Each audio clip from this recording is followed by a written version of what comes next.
नमस्कार दोस्तों, मैं राजीव। आपका स्वागत है राजीव आईटीआई में। आज हम बात करेंगे असेंबल डिसेंबल के बारे में। असेंबल डिसेंबल यानी कि सीपीयू असेंबल करना, फिर उसे डिसेंबल करना। तो आइए देखते हैं कि असेंबल और डिसेंबल कैसे करते हैं। एक एक पार्ट को, मदरबोर्ड को, रैम को, प्रोसेसर, ये सारा कैसे फिट करते हैं कैबिनेट में। अगर कैबिनेट नहीं होता तो हम कैसे उसे बिना कैबिनेट का भी समझ सकते हैं कि उसे कैसे असेंबल कर सकते हैं और कैसे डिसेंबल कर सकते हैं। तो आइए देखते हैं सीपीयू का असेंबल और डिसेंबल। आज हम जानते हैं कि सीपीयू असेंबल कैसे करते हैं, असेंबल डिसेंबल के बारे में जानते हैं। तो चूँकि अगर हम सीपीयू में इसको फिक्स करेंगे तो उतना सही वीडियो बनेगा नहीं, तो चूँकि आपको सही दिखेगा नहीं, इसलिए मैंने ऊपर निकाल लिया सीपीयू से। और सीपीयू में सेम यही एडिटिव करना है क्या कि जो ये पॉइंट है सीपीयू कैबिनेट में, यानी कैबिनेट जो बॉक्स होता है उसमें हमें फिट करना होता है। पहले मदरबोर्ड को, सबसे पहले मदरबोर्ड को हम फिट करेंगे उस कैबिनेट में। और ये जो पेंच लगा यहाँ पे, ये दो हैं, फिर यहाँ पे भी है,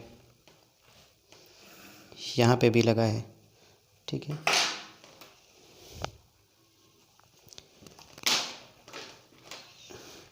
यहाँ पे है पेंच, यहाँ पे भी पेंच है, यहाँ पे पेंच है। तो जहाँ जहाँ पेंच होगा, पहले तो हम उस पेंच को मदरबोर्ड को उस पेंच से मदरबोर्ड को कैबिनेट पे फिक्स कर देंगे। कैबिनेट पहले इस मदरबोर्ड को फिक्स करेंगे। मदरबोर्ड को फिक्स करने के बाद ये जो एस एम पी एस का बात आता है, तो एस एम पी एस जो है कैबिनेट में इनबिल्ड आता है। जो ये एस एम पी एस है, हमने क्या किया है कि पावर लगा दिया है, ये पावर है।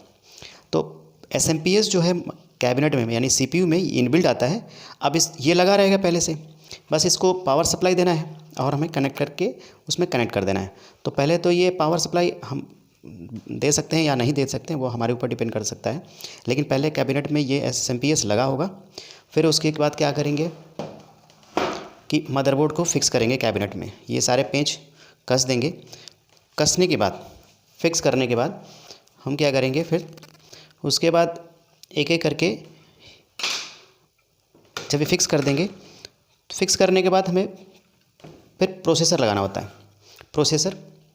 तो प्रोसेसर लगाने का सिस्टम ये है कि इस पर हम पहले प्रोसेसर फिट करेंगे, फिर ये सीपीयू फ़ैन फिट करेंगे। सीपीयू फ़ैन ये प्रोसेसर लगने के बाद, तो प्रोसेसर कैसे लगाएंगे, प्रोसेसर ऐसे सेम पॉइंट होगा, ऐसी पॉइंट है, इसको यहाँ पे ये यहाँ पे फंसा होता है, ठीक। ये लॉक है, तो इस लॉक को पहले हम ओपन करेंगे, ठीक। अब इस लॉक को ओपन करने के बाद,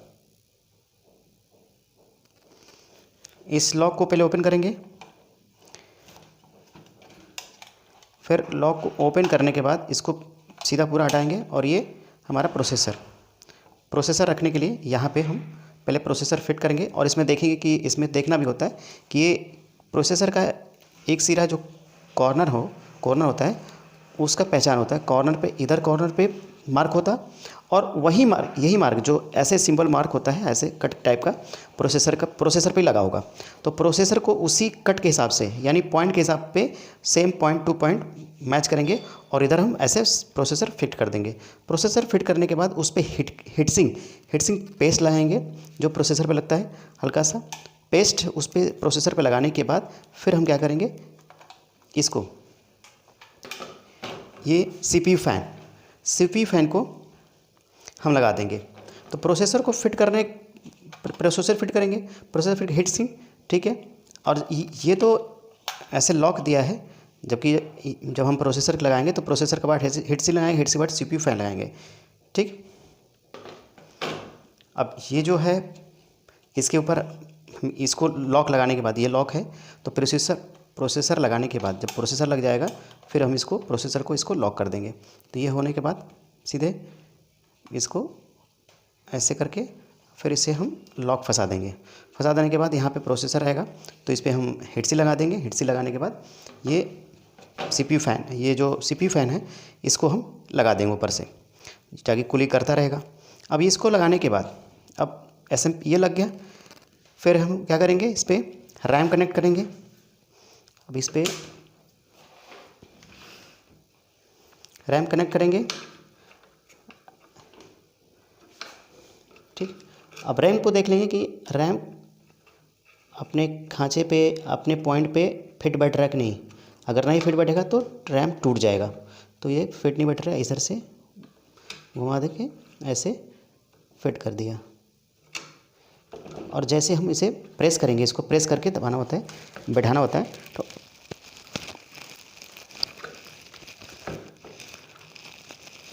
ये अपने खांचे पे आ जाएगा। ये जैसे खोलना होता है, निकालना होता है, जैसे हम ये दोनों को प्रेस करेंगे एक दूसरे को तो ये खुल जाएगा, ओपन हो जाएगा, तो हम रैम निकाल सकते हैं। उसके बाद हम रैम बैठाना है तो इसको अपने खांचे पे फिट करके बैठा के फिर इसको हम प्रेस करके दबा देंगे, तो ये हमारा रैम बैठ गया। अब रैम लगाने के बाद क्या करेंगे, रैम लग गया हमारा, सीपीयू लग गया, सीपीयू लग गया, रैम लग गया। अब क्या करेंगे कि हम कैबिनेट, ये एसएमपीएस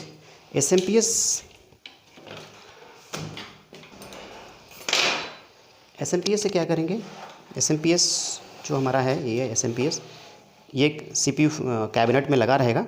तो एसएमपीएस तो लगा है, अब एसएमपीएस जब लगा है तो इसका वायर, यानी कि ये ATX पावर कनेक्टर, ये ATX पावर वायर है, तो हम क्या करेंगे, इसको ATX पे कनेक्ट कर देंगे इसको।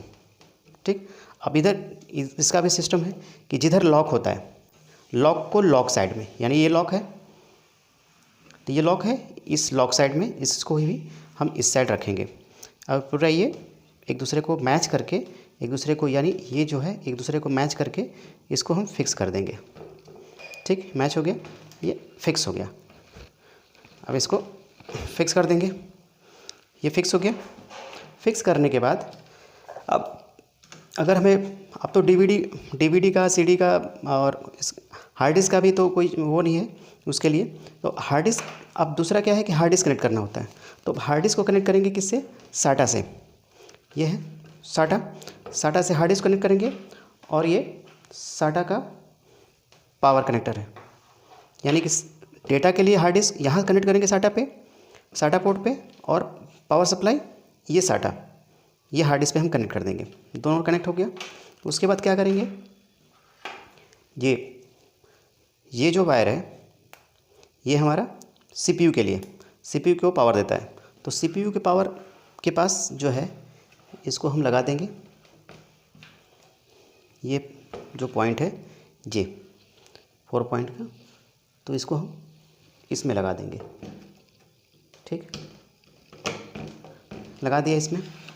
अब क्या करेंगे, अब अगर डीवीडी लगाना हो तो डीवीडी के लिए पावर केबल ये है, और डीवीडी आईडी अगर पहले था आईडी तो आईडी पे कनेक्ट हुआ, पावर कनेक्टर यहाँ से दे दिया। ठीक है, फिर इसी तरह एक्स्ट्रा पोर्ट है, ये भी साटा का है पोर्ट, पावर सप्लाई पोर्ट। तो इसकी ज़रूरत तो है नहीं, अब तो समय के साथ अपग्रेड हो गया, अपडेट होने के बाद ये सिर्फ साटा पे कनेक्ट होगा। हार्ड डिस्क या हो या डीवीडी हो, तो डीवीडी का तो ज़माना ख़त्म हो गया, टाइम ख़त्म, तो अब हार्ड डिस्क सिर्फ कनेक्ट होगा। तो हार्ड डिस्क किससे, साटा से कनेक्ट होगा, और यहाँ से पावर सप्लाई जो इसे मिलेगा साटा मिलेगा, साटा पावर सप्लाई, इसको कनेक्ट कर देंगे। कनेक्ट करने के बाद कैबिनेट से, ये तो एसएमपीएस से कनेक्ट है। अब कैबिनेट में ही 2 वायर होता है, एक पावर का और रिस्टार्ट का। तो पावर और रिस्टार्ट यहाँ पे आपको दिख रहा है फ्रंट पैनल, देखो ये फ्रंट पैनल, यहाँ पे ये फ्रंट पैनल है, ये फ्रंट पैनल, ठीक, ये फ्रंट पैनल है ये वाला। तो यहाँ पे लिखा रहेगा, यहाँ पे देखो पावर एलईडी है, पैनल है, फ्रंट पैनल लिखा है, फ्रंट पैनल, ये देखो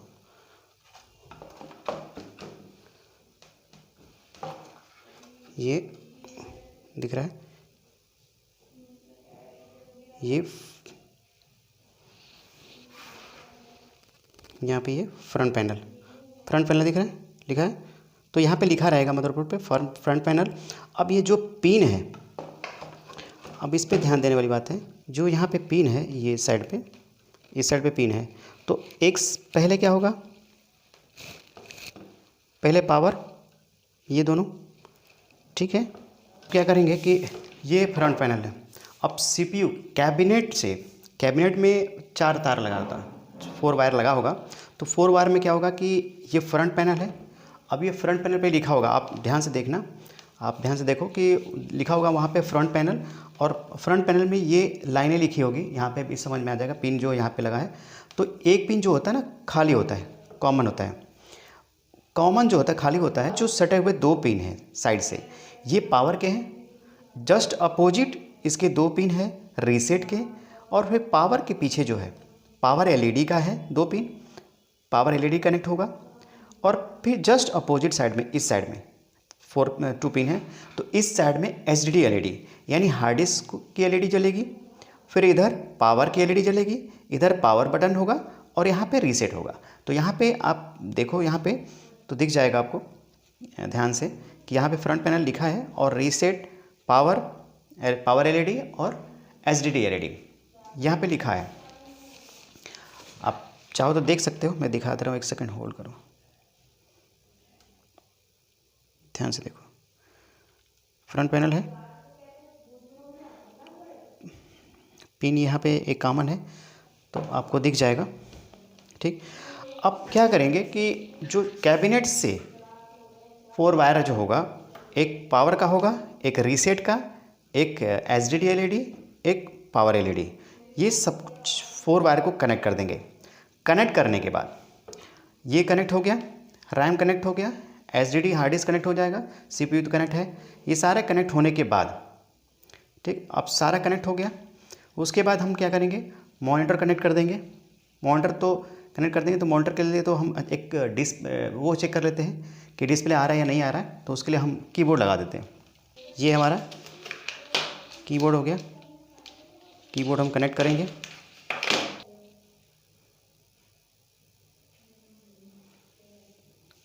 यहाँ पर कीबोर्ड कनेक्ट हो गया यूएसबी पोर्ट से। कनेक्ट होने के बाद हम क्या करेंगे, एसएमपीएस को कनेक्ट करेंगे। एसएमपीएस कनेक्ट हो गया, तो एसएमपीएस को पावर देंगे। एसएमपीएस को पावर देंगे, इसको पावर देंगे। यहाँ पे पावर दे देंगे। एसएमपीएस को पावर देने के बाद जो ये फ्रंट पैनल फिर क्या होता है कि ये सारा जब लगा रहेगा पावर का, अब इसमें ये एसएमपीएस कनेक्ट हो गया। एसएमपीएस कनेक्ट में कीबोर्ड भी कनेक्ट हो गया। अब जो हमने सारा ये कनेक्ट हो गया, अब क्या है कि इसमें ये लगा है, हमने फ्रंट पैनल कनेक्ट कर दिया सीपीयू से कनेक्ट कर दिया कैबिनेट से, ये 4 पिन। अब क्या करेंगे कि अब ये जो पावर बटन है सीपीयू से प्रेस करके ऑन करें, या हम अब अगर वायर कनेक्ट नहीं किए तो हम पावर बटन को आपस में शॉर्ट करेंगे। पावर बटन को आपस में शॉर्ट जैसे ही करेंगे तो ये क्या होगा, हमारा सीपीयू स्टार्ट हो जाएगा। ठीक, सीपीयू स्टार्ट हो जाएगा। यानी कि असेंबल में क्या है, असेंबल और डिसेंबल में इसके सारे पार्ट को सीपीयू यानी कैबिनेट से डिसेबल करेंगे, निकालेंगे, और असेंबल सीपीयू में यानी कैबिनेट में ये सारा सीपीयू हम फिट करेंगे। यानी कि एसएमपीएस तो मतलब कि उसके साथ ही रहेगा कैबिनेट के साथ। फिर हम मदरबोर्ड को सीपीयू बॉक्स में फिट करेंगे। उसके बाद हम क्या करेंगे, सीपीयू फिक्स करेंगे। सीपीयू के बाद रैम फिक्स करेंगे। फिर पावर कनेक्टर सारा अपने जगह पे हम कनेक्ट कर देंगे। अब कनेक्ट करने के बाद हार्ड डिस्क लगा लेंगे, हार्ड डिस्क भी लगा लेंगे। हार्ड डिस्क लगाने के बाद हम पावर बटन को ऑन करेंगे। अब अगर पावर कनेक्ट नहीं किया है तो हमने क्या किया है कि इसको यहाँ से पावर का शॉर्ट करेंगे। शॉर्ट करने के बाद ये चल जाएगा, यानी डिस्प्ले आ जाएगा। ठीक, अब डिस्प्ले आ जाएगा, इसको हम देख लेते हैं। ये 2 पिन वायर जो पावर का है उसे हम शॉर्ट करते हैं। देखिए वहाँ पे चलना स्टार्ट हो जाएगा, जाम है, यानी कि ये थोड़ा सा मूव किया है, तो इसका मतलब ये वीआरएम सेक्शन में दिक्कत है। क्योंकि वीआरएम सेक्शन में दिक्कत होने की वजह से ये प्रोसेसर हमारा रन नहीं कर रहा है, यानी सीपीयू रन नहीं कर रहा है। तो अब डिस्प्ले के लिए देख लेंगे कि डिस्प्ले आया कि नहीं। तो हमारा डिस्प्ले नहीं आएगा, क्योंकि जब सीपीयू ऑन ही नहीं है तो फिर डिस्प्ले आएगा ही नहीं। ठीक, लेकिन हमारा जब यहाँ शॉर्ट किया है तो एसएमपीएस क्या है, हमारा एसएमपीएस चल रहा होगा। तो एसएमपीएस हम देख लेते हैं।